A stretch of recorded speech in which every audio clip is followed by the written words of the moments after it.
কত কঠিন পরীক্ষা ইব্রাহিম নবীর উপরে। আল্লাহ বলে দিলেন, ও ইব্রাহিম, আমার মায়া মোহাব্বতের ঘাটতি ঘটানো যাবে না, জলদি করে যাও, তোমার এই স্ত্রী হাজেরা আর ইসমাইল শিশুকে নিয়ে বাইতুল্লাহর কিনারায় ওখানে জঙ্গলে নির্বাসনে রেখে এসো। কেন? কোনো কেন নাই। আল্লাহ চাইছেন যা তাই করতে হবে, কোনো কেন চলে না। বিবিরে নিয়ে রওয়ানা। বাইতুল্লাহ তো নাই, নূহ নবীর প্লাবনে সব সমান। বাইতুল্লাহর জায়গা নির্দিষ্ট আল্লাহ হেফাজতে রাখছেন, কিন্তু বাইতুল্লাহ নাই, বিধ্বস্ত হয়ে গেছে। আল্লাহর সিদ্ধান্ত ইব্রাহিম রে দিয়া নতুন করে বাইতুল্লাহ আবার বানাবেন। ওখানেই ওই বাইতুল্লাহর জঙ্গলে নির্জন, মানুষ নাই, পানি নাই, পশুপাখি নাই। মা হাজেরাকে ওখানে ইসমাইল রে রাইখা এবার বাবা ইব্রাহিম বিদায় হয়। উটের পিঠে যখন রওয়ানা, ইসমাইলের মাটির মধ্যে শোয়াইয়া মা হাজেরা দৌড় এমন জোরে দৌড় দিয়া ডাক দিয়া কই, হে স্বামী, গহীন এই জঙ্গল, মানুষ নাই, পানি নাই, খানাও নাই, এমন এক বিপদের জায়গায় রেখে আপনি যে কোথায় যান? কয় বাড়ি। আমাদের এখানে কেন রেখে যান? ইব্রাহিম নবী তেমন কোন জবাব দিচ্ছেন না, ভাবতেছেন। মা হাজেরা তো তেমন, যেমন নবী তার তেমন স্ত্রী। এক পর্যায়ে বলে, ও স্বামী আমার, এটা কি আমার এখানে রেখে যাওয়া আপনার ইচ্ছা নাকি মালিক আমার রবের ইচ্ছে? ইব্রাহিম নবী ইশারায় জানায় দিলেন, আমার ব্যক্তিগত ইচ্ছা না, রবের ইচ্ছায় রেখে গেলাম। মা হাজেরা দেরি না করে এ কথাটা শুই না, সাথে সাথে 2 ফোঁটা চোখের পানি ছেড়ে কান্না শুরু করলেন। ঐতিহাসিকরা লেখছেন, মা হাজেরা কান্না করেন আর বলেন, ও স্বামী আমার, আল্লাহ যদি বলে থাকেন এখানে কোনো কোশ্চেন নাই, প্রশ্ন নাই, আমাদের জন্য আপনি দোয়া করবেন।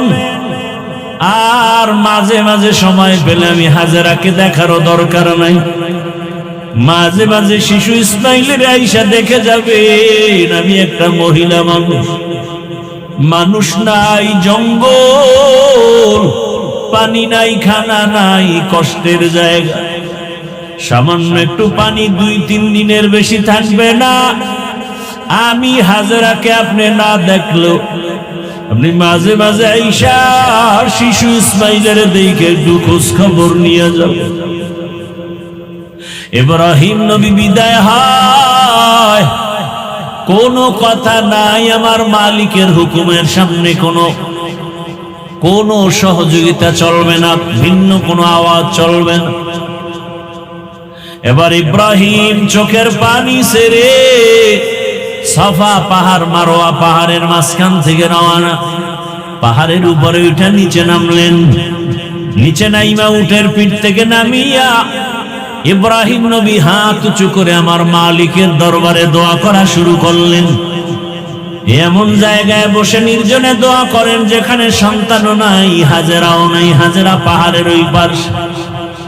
আল্লাহ দোয়ার কথা কোরআনে বলছেন, ইব্রাহিম দোয়া করেন, রব্বানা ইন্নী আসকানতু মিন যুররিয়্যাতি বিওয়াদিন গায়রি যী যারইন ইনদা বাইতিকাল মুহাররাম রব্বানা লিয়ুকিমুস সালাতা ফাজআল আফইদাতাম মিনান নাসি তাহওয়ি ইলাইহিম ওয়ারযুকহুম মিনাস সামারাতি রিজকান লাকুম।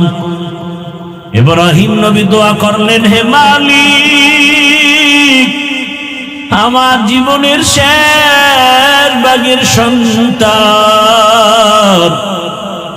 আমার আদরের বিবিরে তোমার হুকুমে এখানে রেখে যাই, তোমার কাছে দোয়া করি, হে মালিক, কুদরতে তুমি রিজিকের ব্যবস্থা করে দাও, ফলের মাধ্যমে তোমার শুকর আদায় করবে। ও দয়ার মালিক, নামাজ আদায় করবে, খানার আয়োজন করে দাও ফলের মাধ্যমে, বাসস্থানের ব্যবস্থা করে দাও, ইব্রাহিম নবী বিনয়ের সাথে কান্না করে করে দোয়া করলেন, সন্তানের মায়া বুড়া বয়সে সহ্য করা যায় না। ও আমার কলিজার যুবক, এমন একটা বয়ান নাই যেখানে মা বাবারা কান্না করে না, অভিযোগ করে না, সন্তান মা বাবার কথা মতো চলে না।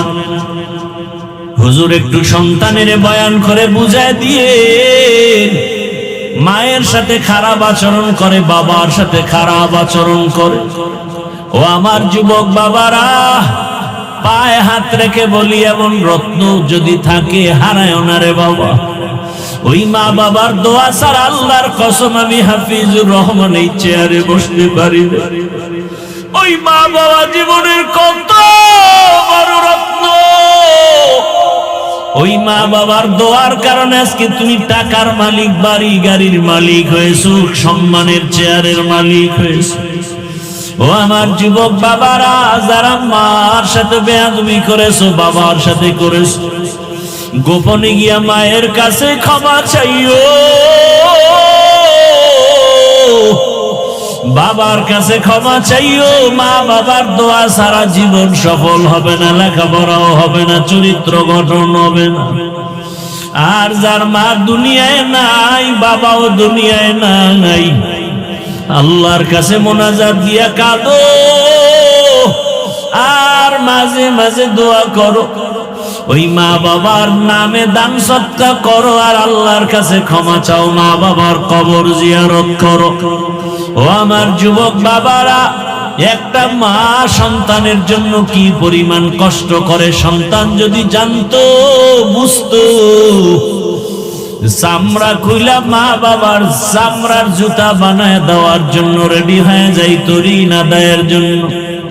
জীবনের মূল কষ্ট মায়ের প্রসব বেদনায়,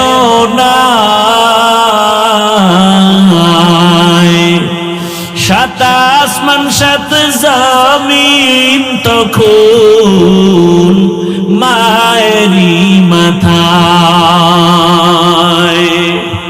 জীবনের মূল কষ্ট মায়ের প্রসব বেদনায়,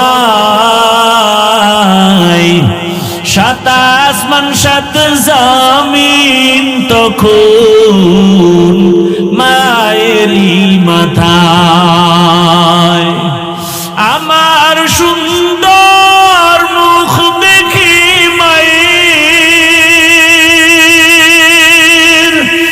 আমার সুন্দর মুখ দেখি মায়ের, ব্যথা যায় দেয় হাসাইয়া।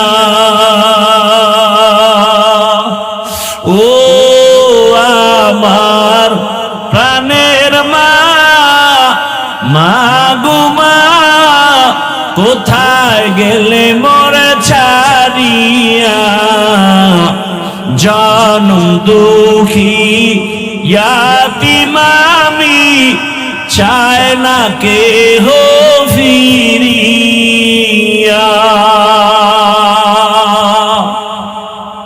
ও আমার যুবক বাবারা, পর্দার আড়ালের আম্মা জানেরা, বোনেরা, কয়দিন আর বাঁচবেন, মা বাবার সেবা করেন।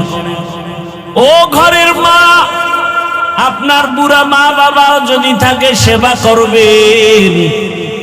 অনেক মায়ের খবর এমন জানি, স্বামীর ঘরে যাওয়ার পরে আর মা বাবার খেদমত করে না, খবরও নেয় না।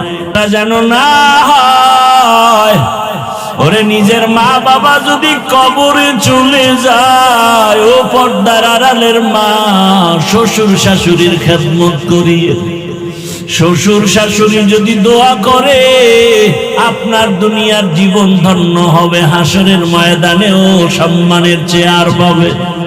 ও আম্মা জানেরা, আপনার মতো কত মা এখনো আছে, নামাজ ছাড়ে না, বেপরদায় চলে না, স্বামীর মাল নষ্ট করে না, খেয়ানত করে না। কয়দিন আর দুনিয়ায় বাঁচবে, একটা ভালো সন্তানের মা হইয়া কবরে যান। ও আমার যুবক বাবারা, কয়দিন আর দুনিয়ায় বাঁচবা।